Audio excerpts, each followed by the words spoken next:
NEET में अभी सिर्फ 200 दिन बचे हुए हैं। क्या सिलेक्शन लेना अभी पॉसिबल है? तुमने बहुत सारे एजुकेशनल क्रिएटर को 7 मंथ प्लान बनाते हुए देखा होगा, बहुत सारे क्रिएटर तुमने देखा भी होगा, लेकिन क्या वो सब काम के हैं तुम्हारे? मैंने नीट 2024 में 666 मार्क्स स्कोर किए थे और मैं ये कहना चाहूँगा कि ये 7 महीने का plan full waste of time है। NEET is not a game of completion of syllabus. NEET is a game of how many times you revise the syllabus. Number of times अगर तुम रिवीजन की बढ़ा दोगे, तुम्हारा सिलेक्शन के chances अपने आप ज़्यादा हो जाएंगे। लेकिन अगर तुम 7th मंथ प्लान को फॉलो करोगे, क्या तुम खुद बताओ, क्या तुम रिवाइज कर पाओगे अपना सिलेबस? बहुत मुश्किल होता है। जिन्होंने भी अभी तक नीट क्लियर किया हुआ है, जिनके बहुत अच्छे रैंक आए हैं, उनका सिलेबस 5 महीने, 6 महीने, 7 महीने, इवन मैंने कुछ का तो 1 साल पहले भी सिलेबस ख़त्म होते हुए सुना है। सिलेबस ख़त्म करने का मतलब ये नहीं कि तुम बस ओवरऑल ऊपर ऊपर देख लो, नहीं, मैं एकदम ये नहीं कह रहा हूँ। सिलेबस ख़त्म करने का मतलब है तुमने बहुत शिद्दत से लेक्चर्स अटेंड किए हैं, एनसीईआरटी पढ़ी हुई है, तुमने साथ ही साथ क्वेश्चंस उसके लगाए हुए हैं। ये होता है सिलेबस ख़त्म करना, ठीक। लेकिन क्या 7th मंथ प्लान फॉलो करके तुम कर पाओगे अभी? लेकिन अगर मैं कहूँ कि आई हैव अ प्लान जो मैंने फॉलो किया है और मेरे साथ बहुत सारे लोगों ने फॉलो किया था, जिनका सिलेक्शन हो जाता है, ये बहुत कॉमन होता है। चलो बिना टाइम वेस्ट किए हुए ना इस वीडियो में आगे बढ़ते हैं। देखो, ये बहुत रियलिस्टिक प्लान होने वाला है। ये मैंने अपने टीचर से सीखा था और मैं ये शेयर इसलिए कर रहा हूँ क्योंकि बहुत सारे लोग स्ट्रगल करते हैं इस टाइम पे, क्योंकि ये वही महीना है अक्टूबर, नवंबर, दिसंबर, जहाँ पे तुम अपना सिलेक्शन ले सकते हो। चलो शुरू करते हैं। मैंने नीट 2024 में 666 मार्क्स स्कोर किए थे और मेरी ऑल इंडिया रैंक 14,942 आई थी। चलो तो एक तुम विश्वास कर सकते हो कि हाँ, जो मैं बता रहा हूँ उसमें कहीं ना कहीं सच्चाई होगी। देखो, यहाँ पे 2 टाइप के स्टूडेंट होंगे जो कि बहुत सारा घूमे फिरेंगे साल भर की, क्या पढ़ना है, क्या नहीं पढ़ना है, कैसे करना है, कौन सी क्वेश्चन बुक लगानी है, क्या नहीं लगानी है, और ए से बी पॉइंट पे पहुँचेंगे। लेकिन जो इस वीडियो को देख रहा होगा उसके लिए चीज़ें आसान होने वाली हैं। कैसे? वो डायरेक्ट ए से बी पर पहुँच जाएगा। मैंने बहुत सिस्टमेटिक वे में डिकोड किया है कि आखिरकार करना कैसे है। 90 दिन में करना देखो पॉसिबल है। ये चीज़ें ड्रॉपर के लिए भी है और जो 12th की प्रिपरेशन कर रहे हैं उनके भी, मतलब जो 12th में है उनके लिए भी है, ठीक है। चलो देखो, बेटर ट्रुथ यही है कि तुम्हारे पास 7 या 6 महीने नहीं है, तुम्हारे पास सिर्फ 3 महीने हैं। तुमको 3 महीने स्पेयर में छोड़ने पड़ेंगे अपने रिविज़न के लिए। उसमें तुम्हें नंबर ऑफ़ टाइम्स अपने चैप्टर से गो थ्रू होना, रिवाइज़ करना है, शॉर्ट नोट्स पढ़ने, मतलब रिवीजन मोड में एकदम आ जाना है उसमें। लेकिन इसलिए तुम्हारे पास सिर्फ 3 महीने हैं ढंग से पढ़ने के लिए। देखो, नीट का जो सिलेबस है उसको कवर करने के लिए हम, देखो यहाँ पे 3 चीज़ें हैं। पहला सिलेबस कवर करना, दूसरा टाइम मैनेज करना, तीसरा है प्रैक्टिस कैसे करनी है, ठीक। चलो सबसे पहले हम बात करते हैं सिलेबस के बारे में। तुम सबको सिलेबस के बारे में तो पता ही होगा, बायोलॉजी, फिज़िक्स और केमिस्ट्री तो है। बहुत सारे लोगों ने कंप्लीट भी कर लिया होगा कुछ चीज़ें इसमें से। बायोलॉजी में 30 चैप्टर है, फिज़िक्स में 21 चैप्टर है और इन टोटल फिज़िकल में 10 है, इनऑर्गेनिक में 4 है, ऑर्गेनिक में 9 है। टोटल चैप्टर बनते हैं 23 चैप्टर्स, ठीक है। सिलेबस तो देखो, ये तो सिलेबस बताने वाली बात है, सिलेबस इतने हैं। देखो यहाँ पे बताना ये है मुझे कि सिलेबस में बायोलॉजी, जिसमें मैंने ग्रीन टिक लगाया हुआ है, ये सारे जो चैप्टर्स हैं वो ईजी चैप्टर्स हैं। इसका रेफरेंस मैं आगे बताता हूँ मैंने ऐसा क्यों कहा कि ईजी है। देखो, अब सबसे बड़ा बात आता है कि लेक्चर देखना है कि नहीं देखना। टाइम मैनेजमेंट बहुत ज़रूरी है, बहुत ज़्यादा। अब मैं ये चाहता हूँ कि इस वीडियो को अगर तुम आगे देख रहे हो, तुम बस अपने आप से ये प्रॉमिस करो कि आने वाले ये 3 महीने में तुम मिनिमम, ज़्यादा नहीं, मिनिमम 12 से 14 घंटे पढ़ोगे ही पढ़ोगे। अगर तुम ऐसा नहीं पढ़ते हो तो माय फ्रेंड बहुत मुश्किल है सिलेक्शन। ऐसा नहीं है कि अगर तुम इस चीज़ को फॉलो कर रहे हो तो पढ़ना ही पड़ेगा। देखो, अगर कोई बच्चा जो नीट निकालता है उसको मिनिमम इतना तो टाइम देता ही देता है पढ़ाई के लिए अपने, ठीक है। चलो, सिलेबस कवर करने के लिए 2 रास्ते हैं, एक है मुश्किल, एक है आसान। मुश्किल रास्ता क्या है? तुम किसी भी टीचर्स का लेक्चर उठाओ और सीरीज़ वाइज में देखते जाओ। आसान तरीका क्या है? आसान नहीं है, ये भी हार्ड है, लेकिन ये स्मार्ट वे है करने का। टाइम ये तुम्हारा सेव करेगा। देखो स्मार्ट वे कैसे है, हम उठाते हैं बायोलॉजी को, ठीक। बायोलॉजी में 12 चैप्टर ईजी हैं, मैंने बताया था ना ऊपर 12 चैप्टर ईजी हैं। उन 12 चैप्टर को तुमको लंबे लेक्चर्स देखने की ज़रूरत नहीं है। बहुत सारे लोग उसके लॉन्ग लेक्चर्स देख के अपना टाइम वेस्ट करते हैं। देखो कंटेंट तो उतना ही है, easy diversity in living being, क्या कंटेंट है भाई उसमें, कॉकरोच फ्रॉग इन सिप, अगर तुम पढ़ोगे इसमें क्या कंटेंट है, तुम वन शॉट से भी इसको देख सकते हो। इकोलॉजी के चैप्टर्स हैं, उसमें कुछ नहीं है भाई, तुम वन शॉट से देख के टाइम सेव कर लो अपना। तुम वन शॉट लेक्चर्स देख रहे हो, ठीक, वन शॉट वीडियो देखना शुरू किया, इससे क्या होगा, तुम्हारा टाइम सेव होगा, वेस्ट नहीं होगा, तुम सिलेबस भी अपना साथ में कवर कर लोगे, ठीक।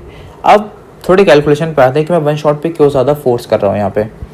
देखो एक चैप्टर जो होता है वो 8 से 10 घंटे के होता है, एवरेज 8 से 10 घंटा होता है, ठीक। मैं कह रहा हूँ चलो 9 घंटा होता है, ठीक, 9 आवर का एक चैप्टर है, 9 घंटे का लेक्चर है उसमें, ये लंबे लॉन्ग लेक्चर्स की बात कर रहा हूँ, ठीक। तुम 11 चैप्टर जो है तुम देख रहे हो, तो तुम्हारे 99 मतलब लगभग 100 घंटे तुम आसान चैप्टर पे दे रहे हो, 100 घंटे।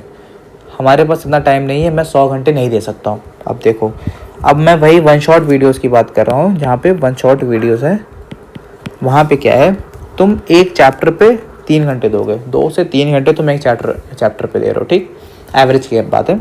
तो 11 चैप्टर में तुम कितने दोगे, 11 चैप्टर में तुम 33 घंटे दोगे। ये 3 गुना कम टाइम है।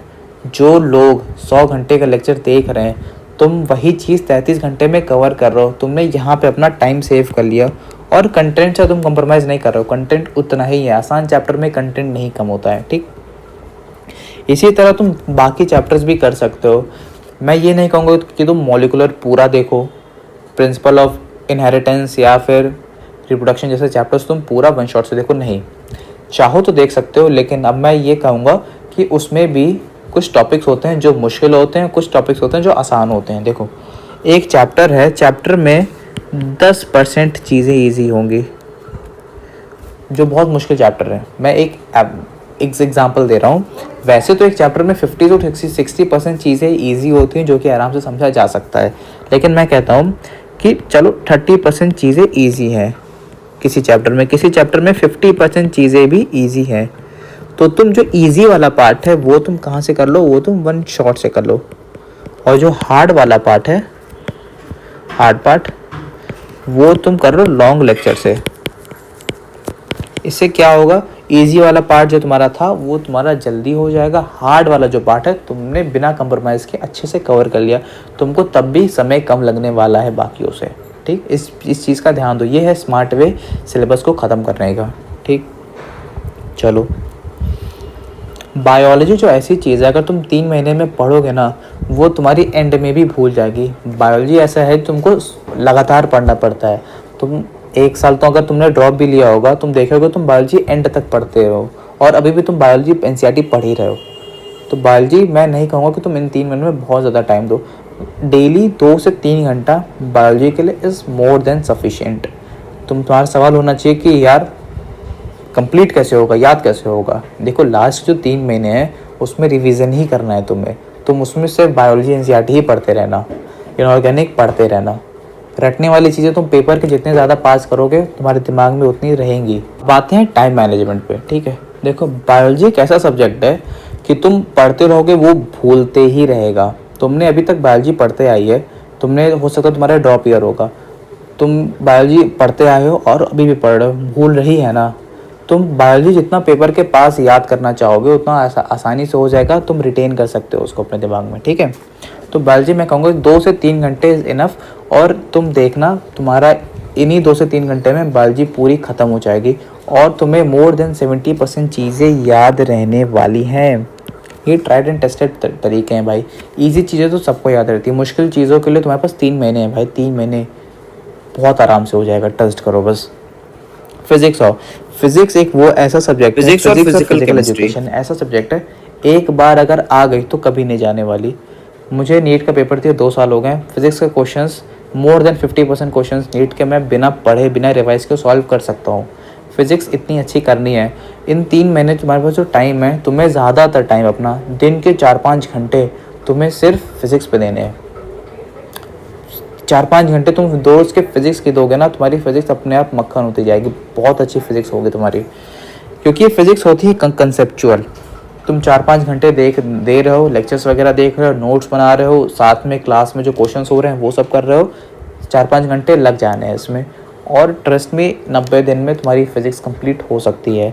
फिज़िक्स में कुछ ही चैप्टर हैं जो बहुत बड़े हैं, कुछ चैप्टर हैं बहुत छोटे भी हैं, वो बहुत जल्दी हो सकते हैं। ठीक है, एक अच्छा सा टीचर लो, पकड़ो और पढ़ना शुरू कर दो। अब आते हैं केमिस्ट्री पे। केमिस्ट्री में इसी ऑर्डर में तुम्हें करनी है। केमिस्ट्री में 3 सब्जेक्ट्स हैं, फिज़िकल, ऑर्गेनिक, इनऑर्गेनिक। तुम्हें इसी सीरीज़ में केमिस्ट्री को पढ़ना है। फिज़िकल पहले करोगे, सेम एज़ फिज़िक्स। इन 3 महीने में तुम्हें केमिस्ट्री पे सिर्फ फिज़िकल और ऑर्गेनिक पे ध्यान देना है, और फिज़िक्स में ओवरऑल पूरी फिज़िक्स पे ध्यान देना है। ठीक, इन 3 महीने में सिर्फ ये 2 सब्जेक्ट करना क्या मुश्किल है? ट्रस्ट में बहुत आसान है। मैं तुम्हारे लिए चीज़ें सिंप्लीफाई कर रहा हूँ। मैं ये चीज़ें ना, ये हिडन ट्रिक्स होती हैं जो कोई जल्दी बताता नहीं है। ठीक है, तुम अपना टाइम फिज़िकल पे दो, पहले ऑर्गेनिक में दो और यहाँ फिज़िक्स पे दो। ये तुम्हारी जो 3 चीज़ें हैं ना, ये तुम्हारी 3 मंथ्स में कवर हो गई तो मान के चलो तुमको सिलेक्शन के लिए भाई कोई नहीं रोक रहा, क्योंकि लास्ट के 3 महीने में बायोलॉजी और इनऑर्गेनिक तुम तबाह कर दोगे भाई, याद कर लोगे, पूरी लाइन बाय लाइन याद हो जाएगी तुम्हें। और अगर तुम स्टार्टिंग में ऑर्गेनिक और बायोलॉजी पे ध्यान दे दिए तो तुम्हारा फिज़िक्स और ये 3 चीज़, फिज़िक्स, फिज़िकल और ऑर्गेनिक छूट जाएगा, जिसकी वजह से तुम्हारा सिलेक्शन छूट जाएगा, एकदम बर्बाद हो जाओगे। ये बात गांठ बांध लो। ठीक, स्टार्टिंग का टाइम होता है कंसेप्ट बनाने का, जो कि फिज़िक्स और फिज़िकल, केमिस्ट्री में और ऑर्गेनिक में लगते हैं। ठीक, तो तुम्हारा ओवरऑल दिन के 9 घंटे हो गए लेक्चर्स और नोट्स मेकिंग और साथ में क्वेश्चन सॉल्विंग जो तुम क्लास में कर रहे हो। ठीक, अब प्लस तुम्हें प्रॉमिस ये करना है, तुम रोज़ दिन के 3 घंटे क्वेश्चन प्रैक्टिस के लिए निकालोगे। 3 घंटे क्वेश्चन प्रैक्टिस के लिए। अब मैं बता देता हूँ यार, क्वेश्चन प्रैक्टिस बहुत ज़्यादा नहीं है कि रॉकेट साइंस से कैसे करेंगे क्या नहीं करेंगे, मैं बताता हूँ। एक टारगेट लो 50 सवाल का। 50 सवाल तुम्हें रोज़ लगाने हैं पर सब्जेक्ट, बायोलॉजी, केमिस्ट्री और फिज़िक्स। 50 सवाल रोज़ लगाने हैं, तो तुम्हारे दिन के हो जाएंगे 150 सवाल। ठीक है, 50 सवाल तुम्हें रोज़ के लगाने हैं स्टार्टिंग के 3 महीने में। लास्ट के 3 महीने में वही तुम्हें 100 सवाल लगाने हैं पर सब्जेक्ट। ठीक, तुमने एक दिन में लगाया 150 सवाल, तुमने 90 दिन में लगाया 13,500 सवाल, और वही लास्ट के 3 महीने में तुम लगाओगे 300 सवाल पर डे, और उन 90 दिनों में तुम लगाओगे 27,000 सवाल। ये सिर्फ क्वेश्चन सॉल्विंग का है, मैं टेस्ट को इंक्लूड नहीं कर रहा हूँ, सिर्फ ये क्वेश्चन सॉल्विंग है। तुमने 40,500 सवाल सिर्फ तुमने प्रैक्टिस कर लिया भाई। तुम इतना कर लो ना, 80% जो लोग पेपर देने आ रहे हैं ना, उनसे ऊपर हो जाओगे तुम बहुत ज़्यादा ही आराम से। ट्रस्ट में बहुत आसान है। तो तुमको अब लास्ट का समय भी ख़त्म, तुमको लास्ट के जो 3 महीने हैं तुमको अब टेस्ट देने हैं।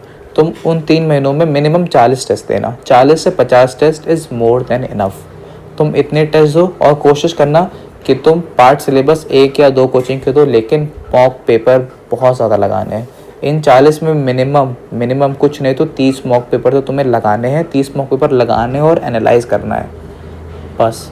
बात मानो यार, मुझे लगता है तुम्हारा सिलेक्शन यहाँ पे आने के बाद कोई नहीं रोक पाएगा। जब तुम 40,000 सवाल से प्रैक्टिस कर रहे हो और तुम मॉक पेपर लगा रहे हो, और मॉक पेपर में तुम्हें चलो कैलकुलेट करके बता देता हूँ कितना तुम क्वेश्चंस लगा सकते हो मॉक पेपर के थ्रू। 40 मॉक पेपर लगाओगे, एक में 180 सवाल होंगे। ठीक, 7,200 सवाल तुम सिर्फ मॉक पेपर के थ्रू लगा रहे हो भाई साहब। समझ रहे हो कंसेप्ट अपना? तुम कंसेप्ट बिल्ड होते हुए देखो। तुमने 3 महीने में फिजिक्स, फिजिकल, केमिस्ट्री और ऑर्गेनिक अच्छे से पढ़ लिया। तुमने लगभग अपनी बायोलॉजी कंप्लीट कर ली, लगभग सिर्फ 60% तो कंप्लीट ही कर लोगे यार। 50-60% बहुत आराम से हो जाने वाली है। और तुम लास्ट के 3 महीने में बायोलॉजी याद कर रहे हो, ऑर्गेनिक याद कर रहे हो भाई, तुम्हारा सिलेक्शन कोई नहीं रोक पा रहा है, कोई नहीं रोक पाएगा। तुम बस इतना करके तो देखो, तुम्हारे मार्क्स तुम अपने आप इम्प्रूव होते हुए देखोगे। चलो यार इस वीडियो के लिए सिर्फ इतना ही। ऑल द वेरी बेस्ट यार, पढ़ते रहो। और अगर इस प्लान के लिए कोई भी क्वेश्चन हो मन में, फ्री फील टू कमिट। ठीक है, चलो ऑल द वेरी बेस्ट यार।